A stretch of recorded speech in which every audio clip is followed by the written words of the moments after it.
Assalamualaikum warahmatullahi wabarakatuh. Balik lagi dengan saya Ferry di channel Pengen Jadi Hacker. Nah, di video kali ini kita akan berkenalan dulu ya dengan SIEM atau Security Information and Event Management. Ini itu adalah solusi keamanan cyber terpadu untuk organisasi modern. Jadi kenapa saya membuat video seperti ini terlebih dahulu ya, kita belajar konsepnya terlebih dahulu. Karena biar teman-teman itu tidak bingung gitu. Masa ya tiba-tiba saya itu langsung bahas Splunk gitu ya, terus saya bahas logs gitu ya. Nah, jadi di sini kita akan bahas dulu SIEM ya. Nah, jadi apa itu SIEM? SIEM itu adalah teknologi keamanan cyber yang menggabungkan Security Information Management atau disingkatnya itu SIM dan Security Event Management atau SEM gitu ya, untuk memberikan analisis real time terhadap ancaman keamanan. Jadi SIEM itu fungsinya adalah untuk mengelola terus memberikan analisis real time ya terhadap ancaman keamanan atau insiden cyber gitu ya.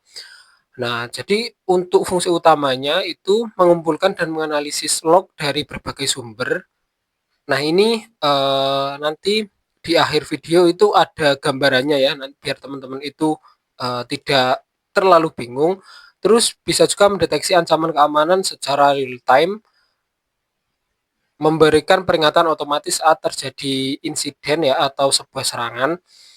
Terus menyediakan laporan compliance dan audit trail gitu ya. Oke, kenapa SIEM ini penting? Alasan yang pertama itu tantangan keamanan modern saat ini itu ya, serangan cyber itu semakin kompleks dan canggih. Volume data security itu sangat besar, terus keterbatasan tim security untuk monitoring manual. Gitu. Misalkan ada 10 komputer, masa iya kita harus memonitoringnya itu satu-satu gitu ya. Jadi 10 komputer tersebut itu lognya itu dikirim jadi satu gitu ya, jadi dipusatkan gitu.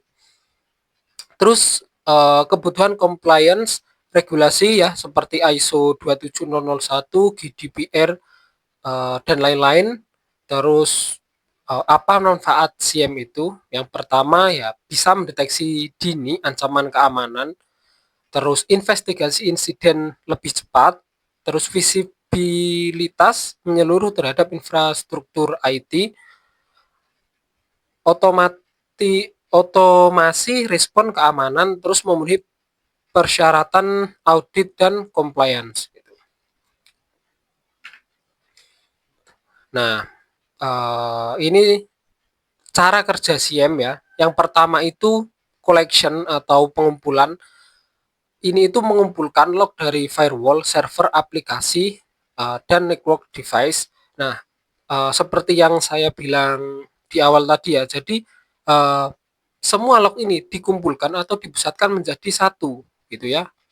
Terus normalization atau normalisasi ini mengubah berbagai format log menjadi format standar agar mudah dibaca. Terus correlation itu menganalisis dan menghubungkan berbagai event untuk mendeteksi pola ancaman.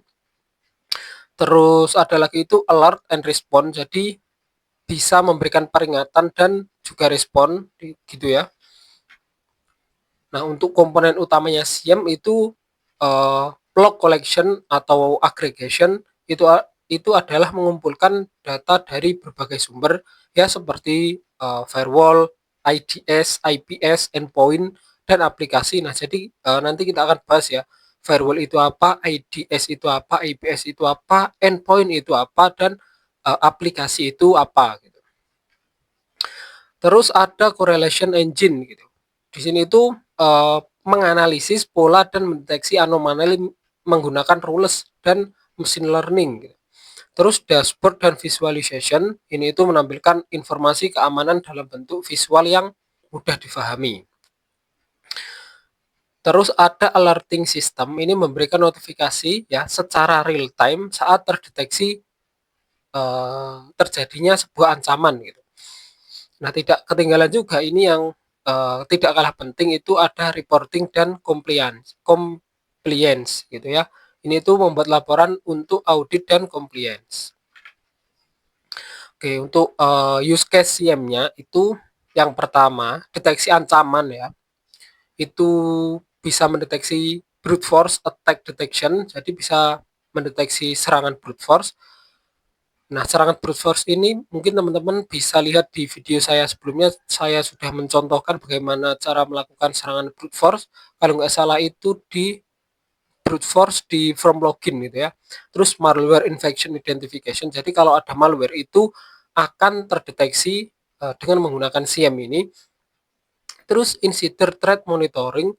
Di sini itu bisa memonitoring sebuah kejahatan. Terus data exfiltration detection. Jadi bisa mendeteksi data yang dicuri ya, exfiltration, jadi data yang keluar gitu. Terus yang kedua itu compliance dan audit. Terus tidak ketinggalan lagi itu operational security gitu ya. Di sini itu ada user behavior analytic, terus network traffic monitoring, vulnerability assessment correlation, incident response automation. Contoh vendor SIEM yang populer saat ini itu yang paling sering digunakan itu adalah Splunk ya. Splunk ini sebenarnya itu berbayar, tapi ada versi yang gratisnya gitu, tapi terbatas. Setiap hari itu dibatasi sekitar 500 MB data gitu ya. Terus ada IBM Kiradar, ini itu adalah solusi enterprise dengan AI integration. Terus ada Microsoft Sentinel, ini itu adalah cloud native SIEM di Azure gitu ya. Terus ada mid market solution, itu ada log rhythm ya, user friendly dengan automation capabilities. Terus ada Arshak, ini itu adalah mature platform dengan scalability tinggi. Nah, untuk yang open source itu ada Wazoo. Nah, yang sering digunakan juga itu adalah Wazoo ya. Yang pertama alasannya ya pasti gratis dengan fitur yang lengkap gitu ya. 11-12 sama Splunk, tapi Splunk ini ya lebih overpower gitu ya. Nah, satunya lagi itu yang gratis itu ada OSIM ya. Ini itu adalah kombinasi open source tool. Nah, di sini itu kesimpulan dan rekomendasinya. Jadi kesimpulannya, SIEM ini itu adalah solusi esensial untuk keamanan cyber modern ya, karena bisa mendeteksi secara real time, terus memberikan visibility menyeluruh dan deteksi dini ancaman, membantu organisasi memenuhi compliance requirements, dan meningkatkan efisiensi tim security operation gitu ya. Terus rekomendasi implementasinya itu adalah identifikasi kebutuhan dan objektif organisasi.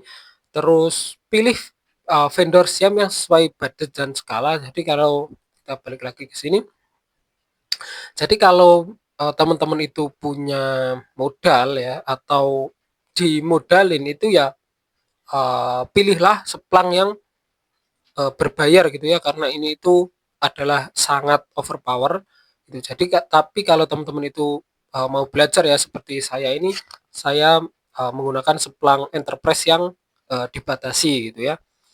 Mungkin nextnya saya juga akan menginstal Wazoo. Oke, terus selanjutnya itu mulai dengan use case prioritas tinggi ya. Use case prioritas tingginya itu adalah misalkan kerentannya itu kritikal gitu, jadi diprioritaskan. Terus melakukan training tim untuk memaksimalkan penggunaan. Terus continuous improvement dan tuning rules gitu, selalu ikuti perubahan dan rulesnya gitu ya. Nah, ini adalah contoh gambaran SIEM biar teman-teman itu sebelum kita lanjut ke video selanjutnya ya, mungkin kita akan membahas tentang logs atau apapun lah ya. Nah, di sini SIEM itu digunakan untuk sistem logs and security control alerts. Jadi semua ini bisa dikelola di SIEM gitu ya. Terus ada user login, itu juga bisa dikelola oleh SIEM gitu ya. Jadi SIEM bisa mendeteksi user login ataupun logout ataupun percobaan brute force gitu ya. Gitu. Nah, jadi saya di sini itu sebenarnya sudah menyiapkan sebuah lab ya, lab pribadi saya. Saya jelaskan sedikit ya. Jadi di sini itu ada 5 mesin ya. Itu ada OpenSense, ini adalah firewall, terus SIEM ini sudah saya install Splunk-nya, terus Windows 10 ini sebagai agent-nya, Windows Server ini sebagai domain controller-nya, terus Kali Linux ini sebagai attacker-nya. Jadi di sini itu OPN Sense itu berperan sebagai router gitu ya. Jadi yang memberikan semua internet ke 4 mesin ini itu melalui OpenSense. Jadi kita bisa mengambil logs apa kita bisa mengambil logs OpenSense-nya ya, atau firewall-nya ini kita kirimkan ke SIEM Ubuntu gitu ya. Tapi itu mungkin agak kompleks ya. Kita akan bahas mungkin di beberapa video ke depan. Itu jadi mungkin next video itu kita akan membahas apa itu logs biar teman-teman itu paham terlebih dahulu gitu ya. Oke, nah mungkin cukup seperti itu saja ya di video kali ini. Kalau teman-teman itu masih bingung atau ada hal yang mau ditanyakan, boleh tinggalkan di kolom komentar.